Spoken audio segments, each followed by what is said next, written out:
Halo anak-anak, selamat sore. Assalamualaikum warahmatullahi wabarakatuh.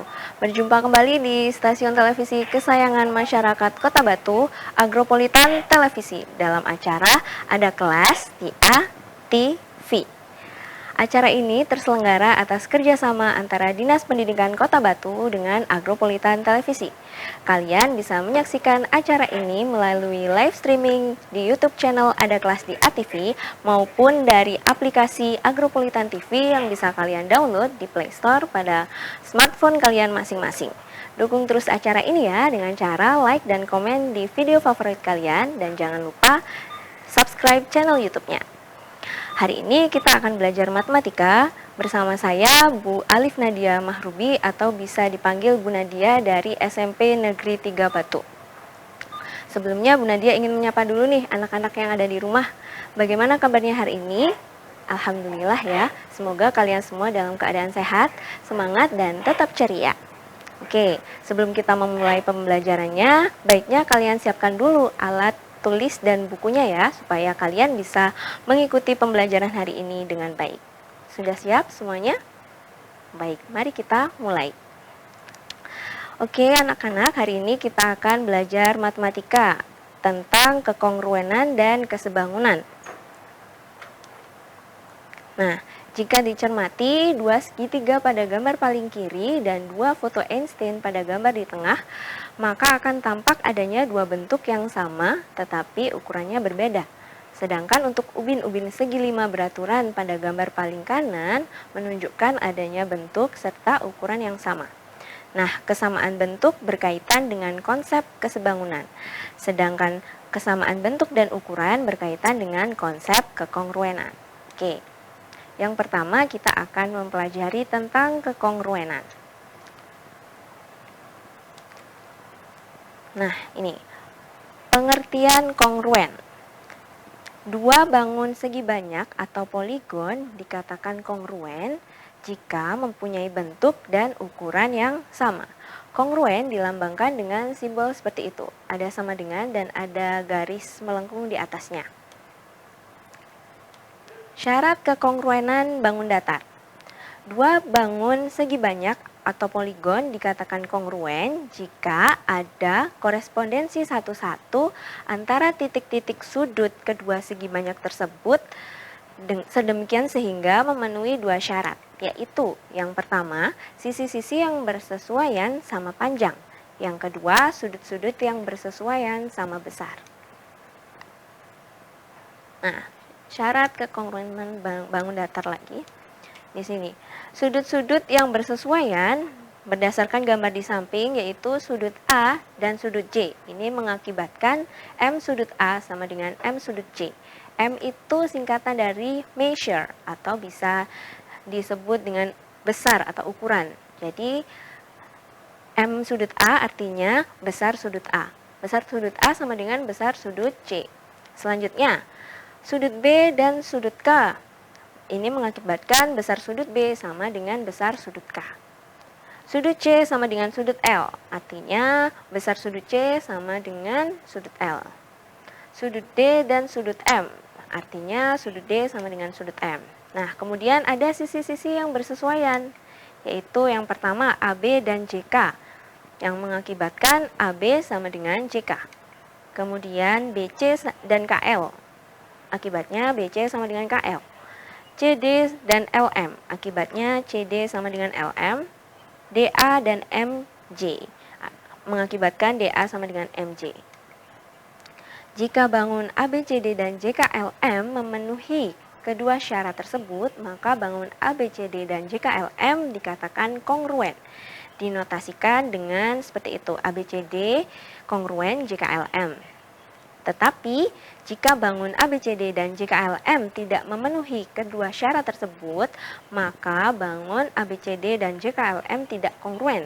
Dinotasikan dengan seperti itu ya. Notasinya ABCD, tandanya itu seperti kongruen tapi ada garis miringnya. Nah, itu artinya ABCD tidak kongruen dengan JKLM. Catatan, sebagai catatan, ketika menyatakan dua bangun kongruen, sebaiknya dinyatakan berdasarkan titik-titik sudut yang bersesuaian dan berurutan. Contohnya di situ ABCD itu berarti kongruen dengan JKLM. Kalau dibalik B-nya dulu, BADC berarti kongruennya dengan KJML. Atau kalau C-nya di depan, CDAB itu kongruen dengan LMJK. Jadi harus urut sesuai sudut yang bersesuaian. Seperti itu. Nah, kita masuk di contoh soal. Perhatikan gambar trapesium ABCD dan PQRS yang kongruen di bawah ini. Nah, coba dilihat itu ya, ada dua trapesium yang kongruen. Jika panjang sisi AB sama dengan 40 cm, BC sama dengan 21 cm, RS sama dengan 16 cm, dan PS sama dengan 15 cm, tentukan panjang sisi AD, DC, PQ, dan QR. Yang kedua, yang B, jika besar sudut A itu sama dengan 60 derajat dan sudut B itu 40 derajat, berapakah besar sudut R dan besar sudut S? Oke, kita jawab bersama ya. Kita jawab yang A dulu. Nah, diketahui bangun ABCD itu kongruen dengan PQRS, berarti sisi-sisi yang bersesuaian sama panjang dan sudut-sudut yang bersesuaian sama besar. Untuk menentukan panjang sisi AD, DC, PQ, dan QR, tentukan terlebih dahulu sisi-sisi yang bersesuaian, yaitu di sini AB bersesuaian dengan PQ. Jadinya AB sama dengan PQ. BC dengan QR. Akhirnya BC sama dengan QR. DC dengan SR. Artinya DC sama dengan SR. Dan AD itu dengan PS, sehingga AD sama dengan PS. Nah, ini tadi ya, artinya dengan demikian jika AB-nya itu 40 cm, BC-nya 21 cm, RS 16 cm, dan PS 15 cm, maka AD itu sama dengan PS kan, sehingga AD sama dengan 15 cm. DC itu sama dengan SR, sehingga sama dengan 16 cm. QR sama dengan BC, sehingga QR sama dengan 21 cm. Dan PQ itu sama dengan AB, sehingga PQ sama dengan 40 cm. Oke, kita lanjutkan ke yang bagian B. Untuk menentukan besar sudut R dan besar sudut S, tentukan terlebih dahulu sudut-sudut yang bersesuaian, yaitu sudut A sama dengan sudut P, sehingga besar sudut A sama dengan besar sudut P. Sudut B itu sama dengan sudut Q, sehingga besar sudut B sama dengan besar sudut Q. Sudut C sama dengan sudut R, sehingga besar sudut C itu sama dengan besar sudut R. Dan yang terakhir, sudut D sama dengan sudut S, sehingga besar sudut D itu sama dengan besar sudut S. Dengan demikian, jika besar sudut A-nya sama dengan 60 derajat dan besar sudut B itu 40 derajat, maka besar sudut P itu kan sama dengan besar sudut A, sama dengan 60 derajat. Besar sudut Q itu sama dengan besar sudut B, yaitu 40 derajat. Nah, sehingga dari hubungan dalam trapesium diperoleh besar sudut R itu sama ditambah besar sudut Q itu sama dengan 180 derajat. Sehingga kalau kita mencari besar sudut R itu sama dengan 180 derajat dikurangi besar sudut Q. Nah, karena besar sudut Q-nya tadi 40 derajat, kita masukkan ke dalam persamaan tersebut. Sehingga diperoleh besar sudut R sama dengan 180 derajat dikurangi 40 derajat. Yang ini berarti besar sudut R adalah 140 derajat. Kemudian kita akan mencari besar sudut S. Kita cari hubungannya. Di situ besar sudut S ditambah besar sudut P itu sama dengan 180 derajat. Sehingga kalau kita mencari besar sudut S itu sama dengan 180 derajat dikurangi besar sudut P. Nah, kita masukkan ya. Karena besar sudut P-nya itu 60 derajat, jadi persamaannya menjadi besar sudut S sama dengan 180 derajat dikurangi 60 derajat. Sehingga diperoleh besar sudut S yaitu sama dengan 120 derajat. Nah, seperti ini. Jadi sudah kita temukan bahwa besar sudut R itu sama dengan 140 derajat dan besar sudut S itu 120 derajat. Oke, selanjutnya kita akan belajar tentang prinsip kekongruenan segitiga. Dua segitiga dikatakan kongruen jika dan hanya jika memenuhi syarat berikut ini.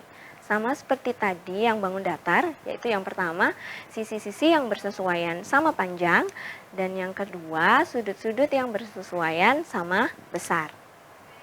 Nah, untuk menguji apakah dua segitiga kongruen atau tidak, kalian tidak perlu menguji semua pasangan sisi dan sudut yang bersesuaian. Nah, dua segitiga dikatakan kongruen jika memenuhi salah satu kondisi berikut ini.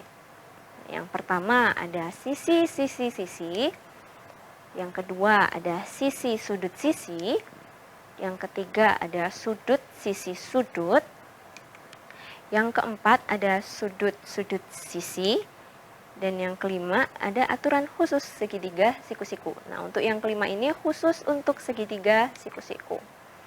Oke, kita bahas satu persatu ya. Yang pertama adalah sisi-sisi-sisi. Apa itu sisi-sisi-sisi? Nah, ketiga pasangan sisi yang bersesuaian sama panjang. Ini artinya seperti ini, biasa disebut dengan kriteria sisi-sisi-sisi. Nah, seperti ini gambarnya. Jadi, dari gambar tersebut itu AB-nya, apabila AB sama dengan DE, kemudian diketahui juga BC itu sama dengan EF, kemudian AC sama dengan DF. Nah, ini diketahui ketiga sisinya itu sama panjang. Akhirnya kita bisa menyimpulkan bahwa kedua segitiga tersebut kongruen berdasarkan aturan sisi-sisi-sisi. Nah, jadi dari yang diketahui tadi dapat disimpulkan bahwa segitiga ABC itu kongruen dengan segitiga DEF. Oke, itu aturan yang pertama atau prinsip yang pertama. Yang kedua adalah sisi sudut sisi. Apa itu? Nah, dua pasang sisi yang bersesuaian sama panjang dan sudut yang diapitnya sama besar. Nah, ini biasa disebut dengan kriteria sisi sudut sisi. Nah, ini gambarnya ya. Di sini, coba dilihat di situ ada dua segitiga ABC dan segitiga DEF. Nah, apabila diketahui AB sama dengan DE, kemudian diketahui sudut A sama dengan sudut D, dan AC itu sama dengan DF.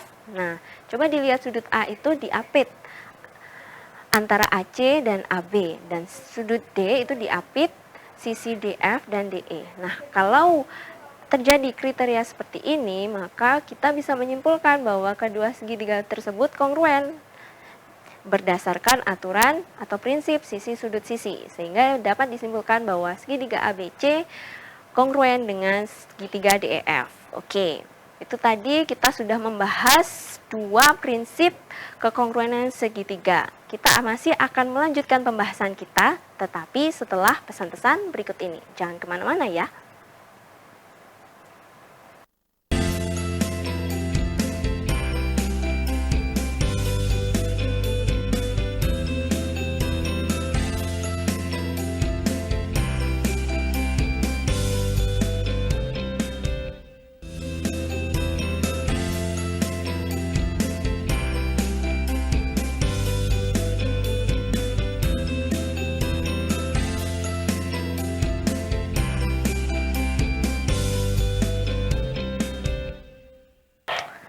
Masih bersama Bu Nadia di acara Ada Kelas di ATV.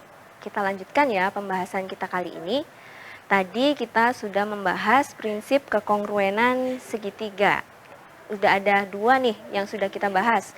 Yang pertama prinsip kekongruenan sisi-sisi-sisi, dan yang kedua adalah sisi sudut sisi. Kita lanjutkan ya ke prinsip yang selanjutnya. Prinsip yang ketiga yaitu sudut sisi sudut. Apa itu sudut sisi sudut? Nah, dua pasang sudut yang bersesuaian sama besar dan sisi yang menghubungkan kedua sudut tersebut sama panjang. Ini biasa disebut dengan kriteria sudut sisi sudut. Nah, diberikan ada dua gambar, segitiga ABC dan DEF. berdasarkan gambar tersebut itu sudut A sama dengan sudut D. Kemudian AB itu sama dengan DE. Sedangkan besar sudut B sama dengan besar sudut E. Coba kalian lihat di situ. Panjang AB, sisi AB itu menghubungkan sudut A dan sudut B. Sedangkan sisi DE itu menghubungkan sudut D dan sudut E. Ini artinya sisi tersebut itu menghubungkan kedua sudut yang di kanan dan kirinya. Jika ada kriteria seperti ini, bisa disimpulkan bahwa kedua segitiga tersebut kongruen berdasarkan kriteria sudut sisi sudut. Dari situ kita simpulkan bahwa segitiga ABC itu sama atau kongruen dengan segitiga DEF. Oke, itu kriteria yang ketiga atau prinsip yang ketiga. Sekarang kita masuk ke prinsip yang keempat, yaitu sudut sisi. Nah, dua pasang sudut yang bersesuaian sama besar dan sepasang sisi yang bersesuaian sama panjang. Nah, kriteria seperti ini disebut dengan kriteria sudut-sudut sisi. Nah, coba dilihat gambarnya itu. Ada dua gambar segitiga ABC dan segitiga DEF. Perhatikan yang berdasarkan gambar tersebut, besar sudut A itu sama dengan besar sudut D. Kemudian besar sudut B itu sama dengan besar sudut E. Dan panjang BC sama dengan panjang EF. Nah, kalau diketahui kriteria yang seperti ini, bisa kita simpulkan bahwa segitiga ABC kongruen dengan segitiga DEF berdasarkan kriteria sudut-sudut sisi. Oke, kita lanjut ke kriteria yang kelima. Nah, ini khusus untuk segitiga siku-siku. Jadi kalau nggak siku-siku nggak berlaku ya. Nah, khusus untuk segitiga siku-siku, sisi miring dan satu sisi siku-siku yang bersesuaian sama panjang. Tuh. Jadi apabila ada dua segitiga siku-siku seperti pada gambar tersebut, di situ ada yang pertama segitiga ABC siku-siku di B, dan yang kedua segitiga DEF siku-siku di E. Nah, perhatikan dari gambar tersebut, panjang AC itu sama dengan panjang DF dan panjang AB itu sama dengan panjang DE. Nah, coba dilihat di situ. Di segitiga yang pertama di ABC itu sisi miringnya adalah AC. Sedangkan di segitiga yang kedua atau DEF itu yang sisi miringnya adalah DF. Nah, di situ AC sama dengan DF. Nah, itu sisi miringnya sama. Nah, dan satu sisi siku-siku yang bersesuaian sama panjang. Di situ adalah AB sama dengan DE. Nah, apabila diketahui seperti ini, kita bisa langsung menyimpulkan bahwa segitiga ABC itu kongruen dengan segitiga DEF. Oke. Nah, itu tadi kelima prinsip kekongruenan segitiga. Biar lebih paham, kita coba di contoh soal ya. Nah, perhatikan gambar di bawah ini. Di situ ada gambarnya seperti itu ya. Yang disuruh adalah membuktikan bahwa segitiga ABC itu kongruen dengan segitiga EDC. Itu yang pertama. Yang kedua disuruh menjelaskan apakah panjang AB itu sama dengan panjang ED. Oke, kita cari satu persatu ya. Yang pertama yang A dulu. Disuruh membuktikan bahwa segitiga ABC kongruen dengan segitiga EDC. Nah, berdasarkan gambar di samping, bisa diperoleh bahwa panjang AC itu sama dengan panjang EC. Nah, itu diketahui ya. Yang saya lingkari, diketahui karena ada tanda sama panjang. Yang kedua, besar sudut ACB itu sama dengan besar sudut ECD. Kenapa? Karena saling bertolak belakang. Oke. Kita sudah mengetahui kan kalau sudut yang bertolak belakang itu besarnya sama. Oke, dan yang ketiga, nah di situ besar atau panjang sisi BC itu sama dengan panjang sisi DC. Kenapa? Karena diketahui ada tanda sama panjang di gambarnya, seperti yang saya lingkari tersebut. Jadi, berdasarkan kriteria sudut sisi yang sudah kita bahas tadi, kita dapat menyimpulkan bahwa segitiga ABC kongruen dengan segitiga EDC. Terbukti ya? Oke. Jadi tadi pertanyaannya adalah buktikan dan jawabannya adalah terbukti. Oke, yang A sudah, kita lanjut ke yang B. Jelaskan apakah AB sama dengan ED? Oke, kita jawab. Nah, berdasarkan poin A tadi, karena sudah terbukti bahwa segitiga ABC itu kongruen dengan segitiga EDC, ini berarti bahwa sisi-sisi yang bersesuaian sama panjang dan sudut-sudut yang bersesuaian sama besar. Nah, dari kedua segitiga tersebut, sisi AB itu bersesuaian dengan sisi ED. Jadi, kita bisa menyimpulkan bahwa AB sama dengan ED. Oke, terbukti ya. Oke, kita akan melanjutkan pembahasan kita tentang kesebangunan. Tetapi, kita break dulu ya. Jangan kemana-mana, tetap di Ada Kelas di ATV.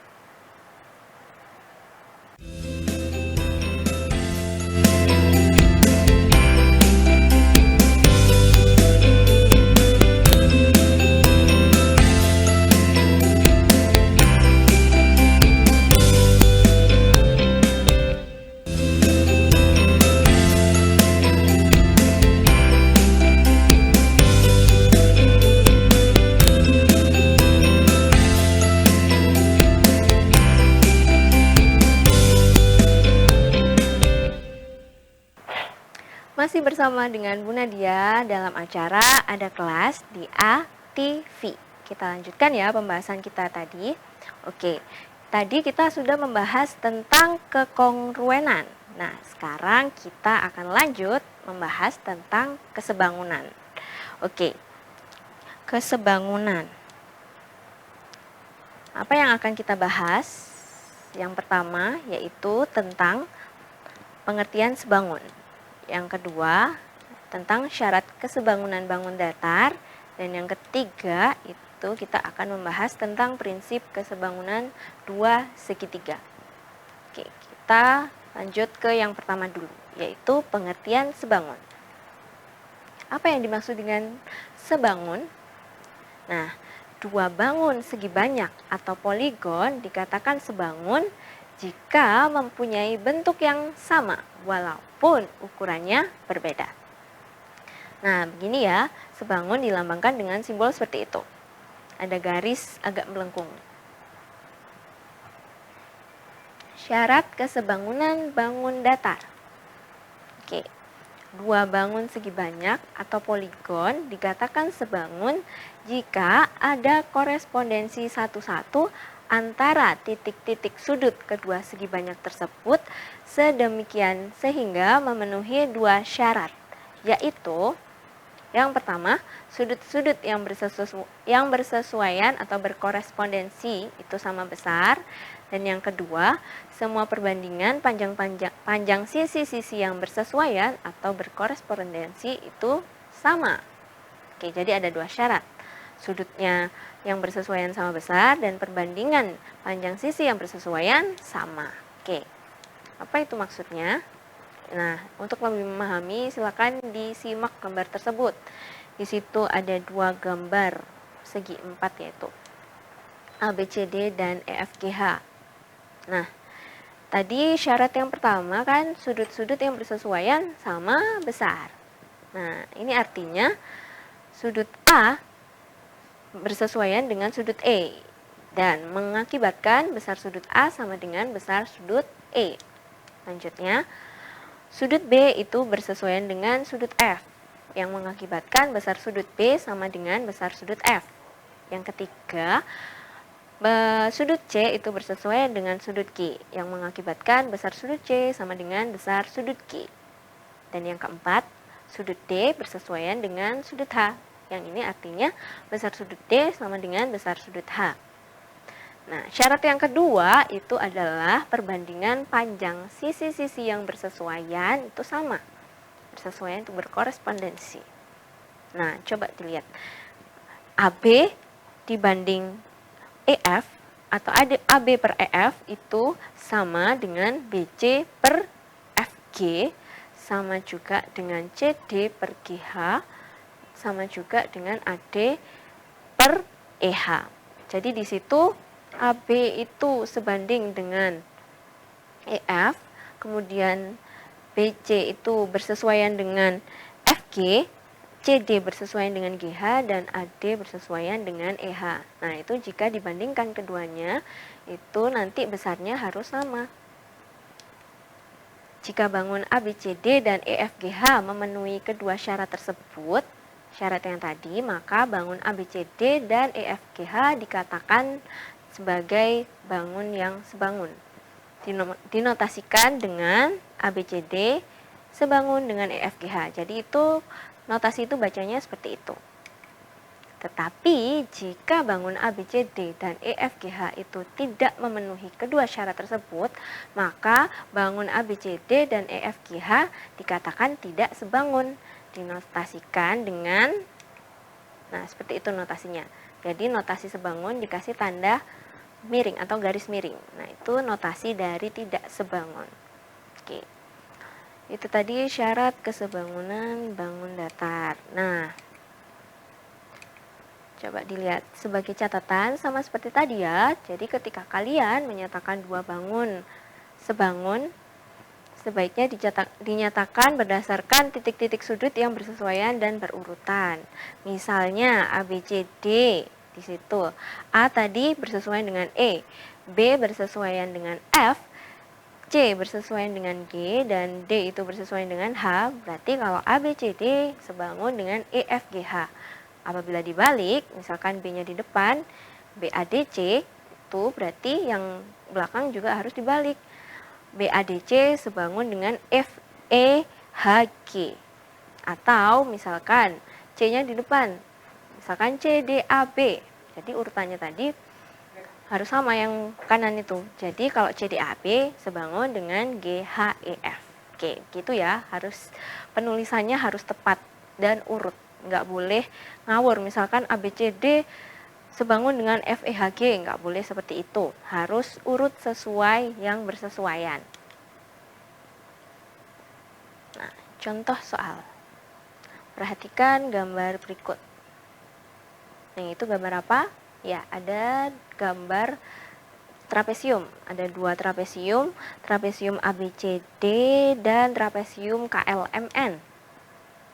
Nah, di situ bila segi 4 ABCD dan KLMN sebangun, tentukan panjang yang pertama panjang AD dan yang kedua panjang MN. Oke, jadi ada dua nih yang harus kita cari.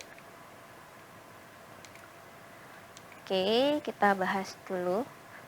ABCD itu dan KLMN kan sebangun, diketahui kan di soal tersebut. Maka ini artinya sisi-sisi yang bersesuaian itu sebanding. Itu berarti bahwa AD per LM itu sama dengan AB per MN. Sama juga dengan BC per KN, sama juga dengan CD per KL. Oke, kita masukkan sesuai yang diketahui di gambar itu tadi. LM itu 4, sehingga AD per LM kita tuliskan sebagai AD per 4. Kemudian AB itu sama dengan 15. Jadi AB per MN kita tuliskan 15 per MN.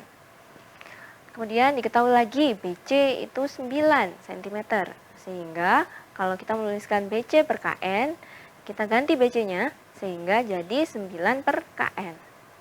Itu sama dengan 12 per 8. 12 itu CD, 8 itu KL. Sudah diketahui di gambarnya. Jadi bisa dituliskan AD per 4 sama dengan 15 per MN sama dengan 9 per KN sama dengan 12 per 8. Oke, yang pertama kita akan mencari dulu ya panjang AD-nya. Panjang AD. Nah, kita ambil 2 saja. Di situ misalkan yang ada AD-nya itu adalah AD per 4. Nah, sama dengan ambil yang sudah ada bilangannya semuanya, yaitu yang paling belakang, 12 per 8. Jadi kita tuliskan tuh AD per 4 sama dengan 12 per 8. Nah, bagaimana caranya kita mencari AD? Nah, itu kan ada kali silang ya. Berarti kalau kita mencari AD itu cara mencarinya adalah AD sama dengan 12 itu kalikan dengan 4. 12 dikali 4, kemudian bagilah dengan 8. Jadinya 12 kali 4 per 8. 12 kali 4 itu sama dengan 48. Sehingga 48 dibagi 8 hasilnya adalah 6. Jadi panjangnya AD itu adalah 6 cm. Oke, selanjutnya panjang MN. Oke, yang kedua kan kita disuruh mencari panjang MN. Nah, sama seperti yang A tadi, kita cari itu persamaan yang ada MN-nya dari yang di atas tadi. Oke, kita ambil 2 saja. Jadi yang kita ambil adalah 15 per MN sama dengan 12 per 8. Sama kayak yang A tadi, yang kanan itu kita tuliskan yang sudah ada bilangannya semua. Nah, seperti itu. Kemudian bagaimana cara kita mencari MN? Nah, sama seperti tadi, yaitu dikalikan silang. Jadi 12 dikali MN sama dengan 15 kali 8. Sehingga kalau kita mencari MN itu sama dengan 15 kalikan dengan 8. Kemudian dibagi dengan 12. 15 kali 8 itu sama dengan 120. Sehingga 120 itu per 12 itu sama dengan 10. Jadi sudah kita dapatkan bahwa panjang MN itu sama dengan 10 cm. Oke, itu tadi sudah kita bahas tentang pengertian sebangun dan syarat kesebangunan bangun datar. Oke, kita akan melanjutkan pembahasan kita, tetapi setelah pesan-pesan berikut ini. Jangan kemana-mana, tetap di Ada Kelas di ATV.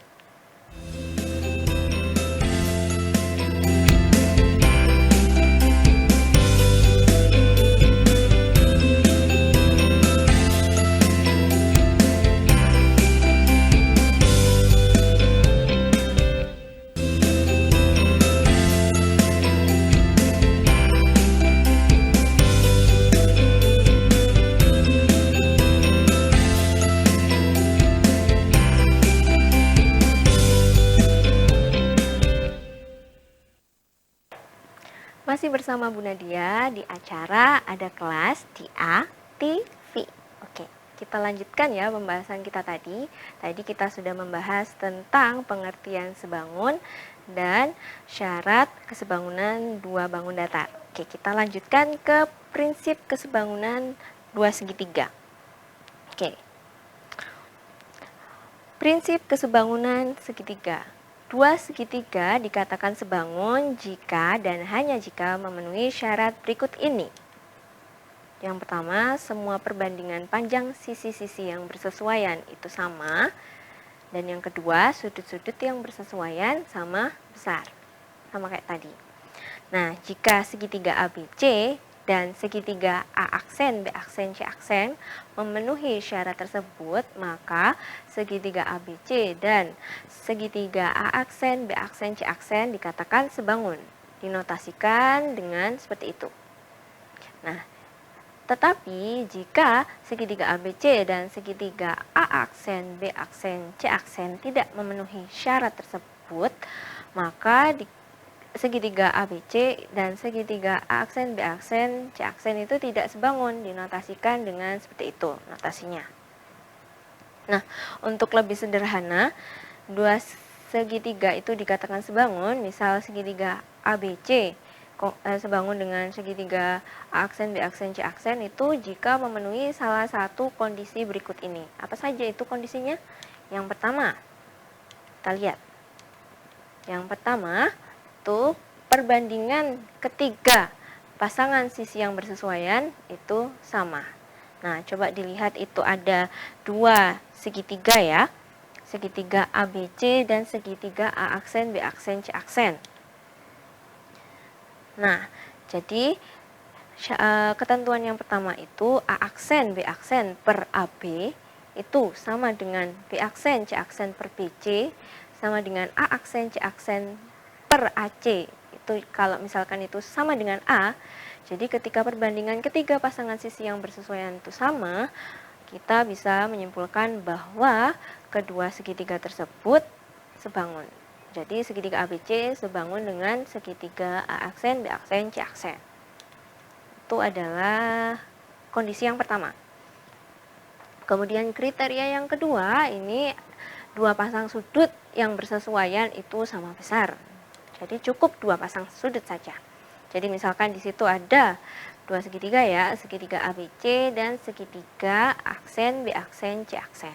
Coba dilihat di situ segitiga sudut A itu sama dengan sudut A aksen.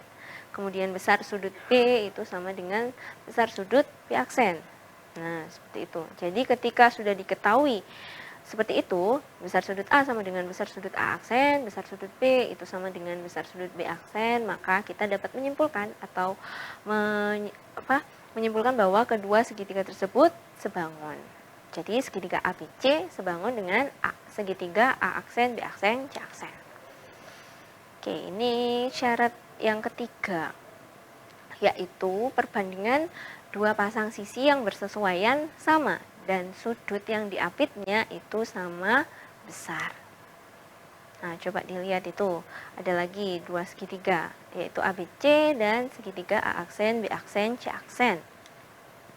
Nah, coba dilihat, di situ diketahui A aksen, B aksen per AB sama dengan A aksen, C aksen per AC, itu sama dengan A misalkan.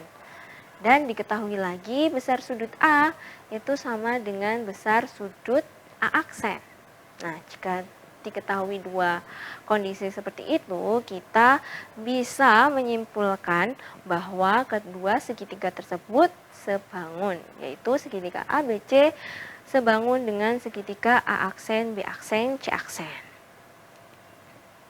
Oke, ini kesebangunan yang terakhir ini adalah kesebangunan khusus segitiga siku-siku. Jadi untuk yang satu ini khusus segitiga siku-siku.